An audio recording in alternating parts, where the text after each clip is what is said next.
कुछ आवाज़ें ऐसी होती हैं जो एक बार सुन लो तो जिंदगी भर पीछा नहीं छोड़ती। पुराने लकड़ी के फर्श की चरमराहट, आधी रात में दीवार पर टंगी घड़ी की टिक टिक और रेडियो के स्टैटिक की वह अजीब सी सरसराहट। ज़्यादातर लोग सोचते हैं स्टैटिक सिर्फ शोर है, लेकिन ऐसा नहीं। उस शोर के भीतर बहुत सी चीज़ें छिपी होती हैं। कुछ कभी हम तक पहुंच नहीं पाती और कुछ कभी पहुंचनी भी नहीं चाहिए। अगर तुम ये कहानी सुन रहे हो तो बस एक बात याद रखना, अगर कभी किसी पुराने रेडियो से कोई आवाज़ तुम्हें नाम लेकर बुलाए तो उसका जवाब कभी मत देना।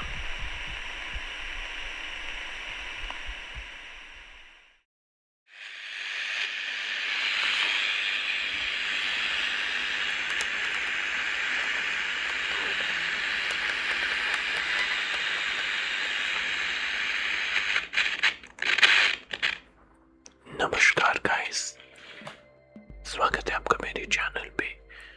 और आज मैं आपके सामने कहानी लेके आया हूँ इस रेडियो की।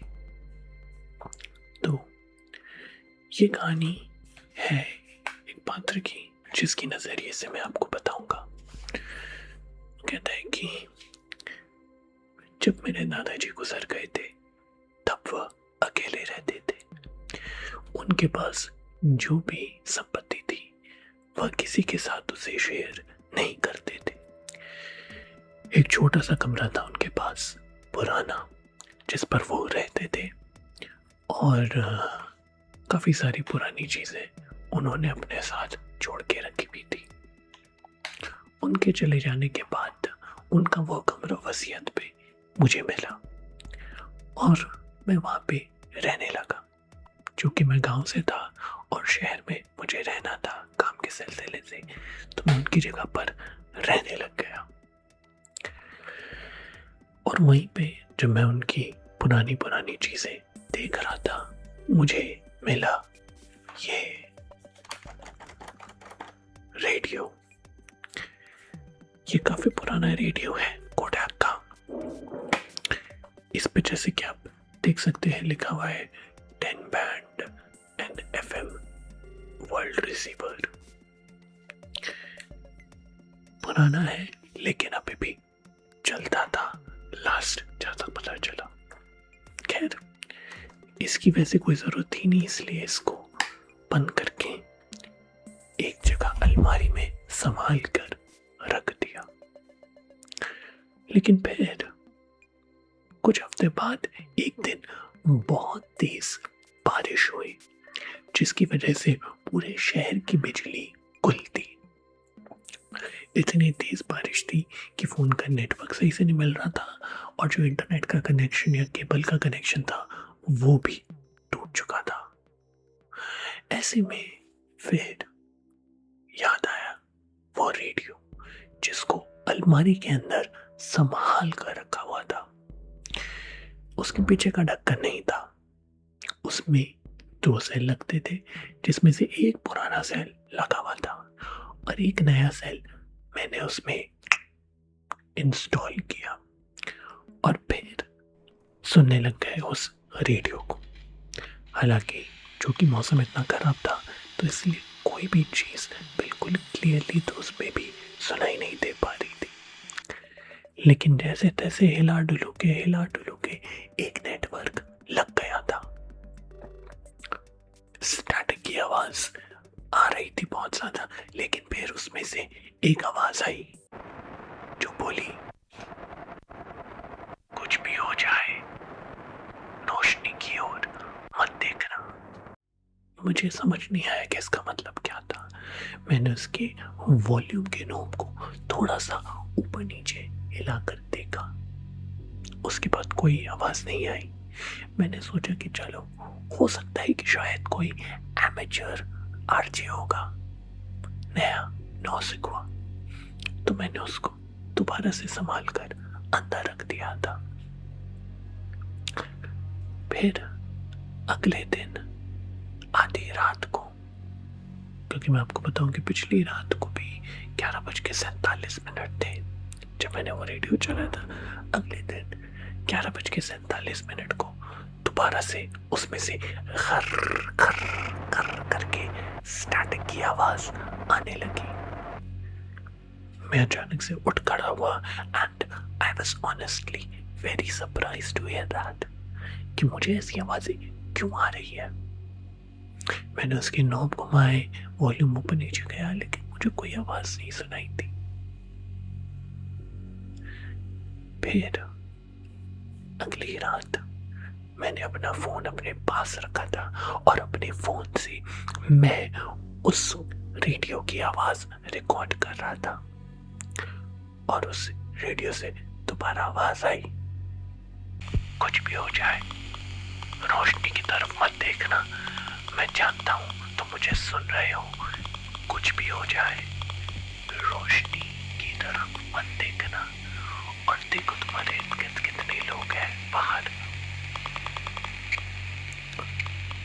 मैं हैरान हो गया और फिर अचानक से उस रेडियो में सिग्नल आने बंद हो गए।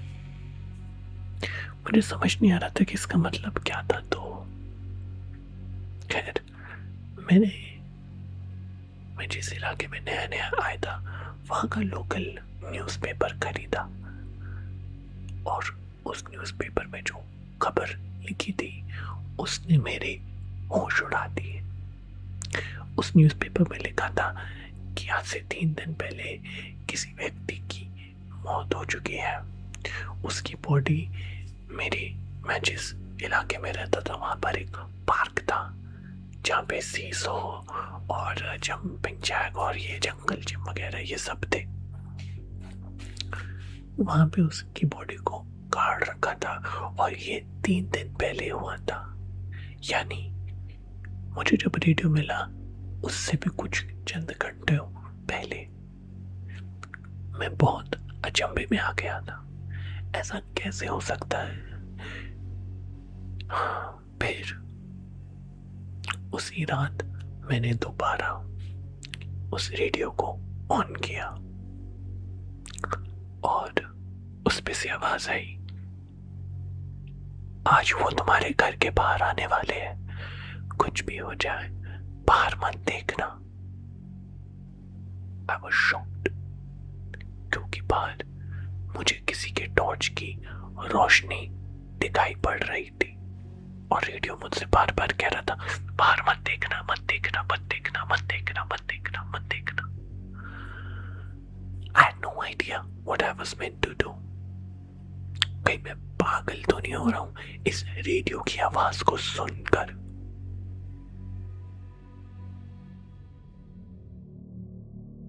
अब आप चाहे इसे मेरी क्यूरियोसिटी कहें या फिर मेरी बेवकूफी, लेकिन जहां से रोशनी आ रही थी मुझे खिड़की की पर्दे पे दिखाई दे रही थी। मैं खिड़की के पास गया, मैंने पर्दा हटाया और मैं अब रोशनी की ओर देख रहा था। पीछे रेडियो की स्टैटिक की आवाज तेज हो रही थी और मैं क्या देखता हूं, मेरे सामने एक बिल्डिंग है जो मुझे पहले कभी ध्यान में नहीं आई।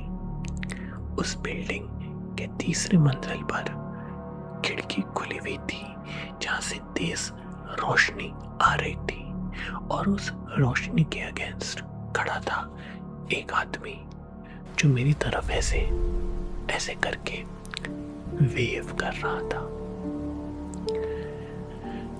रेडियो ने बोला, तुमने रोशनी की तरफ देख तो लिया है, लेकिन गलती से भी वापस हाथ मत दिलाना। लेकिन न जाने तब तक क्यों मेरी अपनी बॉडी मेरे कंट्रोल में नहीं थी और मैं वापस उस परछाई की तरफ हाथ हिलाना शुरू कर चुका था। पीछे रेडियो का स्टैटिक और भी ज्यादा लाउड हो गया था। अब पता नहीं क्यों ऐसा लग रहा था कि धीरे धीरे हाथ ऐसे करके ऐसे कर रहा था, मानो जैसे कि वो वो मुझे अपने पास बुला रहा हो। पीछे रेडियो ने कहा कि अगर तुम उसके पास चले गए तो तुम्हारा भी वही अंजाम होगा जो मेरा हुआ। लेकिन जैसे मैंने आपको बताया, तब तक I was not in my own control. और फिर मैं अपने घर से बाहर निकल गया उस बिल्डिंग की ओर।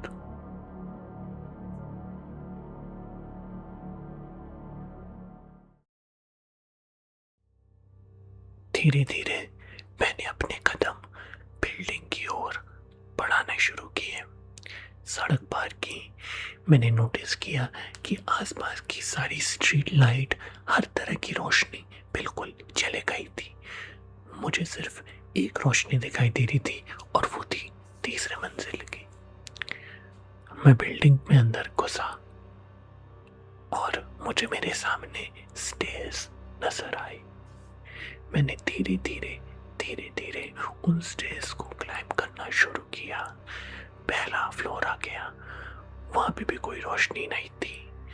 दूसरा फ्लोर आ गया, अब हल्की सी रोशनी दिखाई देनी शुरू हो गई थी। मैंने नोटिस किया कि इस बिल्डिंग में कोई भी नहीं रह रहा था, पूरी तरह से खाली थी। कोई आवाज नहीं आ रही थी, सिर्फ एक आवाज के जो मुझे तीसरे मंजिल से आ रही थी, और वो थी किसी के चलने की आवाज। खैर, मैं तीसरे मंजिल पे पहुंचा। तीसरे मंजिल पे सबसे आखिर वाला जो दरवाजा था वो आधा खुला हुआ था और उसमें से रोशनी आ रही थी। मैंने धीरे धीरे अपने कदम उस कमरे की ओर बढ़ाए। मैं उस कमरे के अंदर गया तो उस कमरे में ना ही आदमी था, ना ही औरत, कुछ नहीं था सिवाय एक रेडियो के, जो कि एक टेबल पे पड़ा था।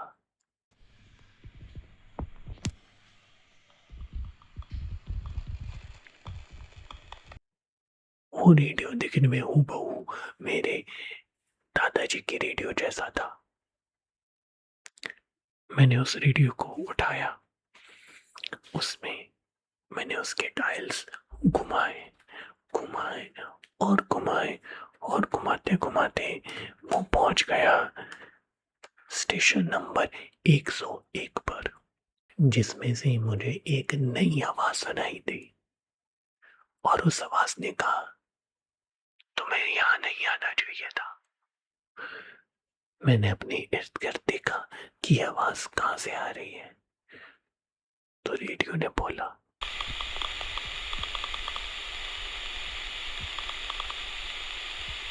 कि मैं तुमसे ही बात कर रहा हूं। इससे पहले कि मैं कुछ रिएक्ट कर पाता, मेरे पीछे एक आदमी खड़ा था।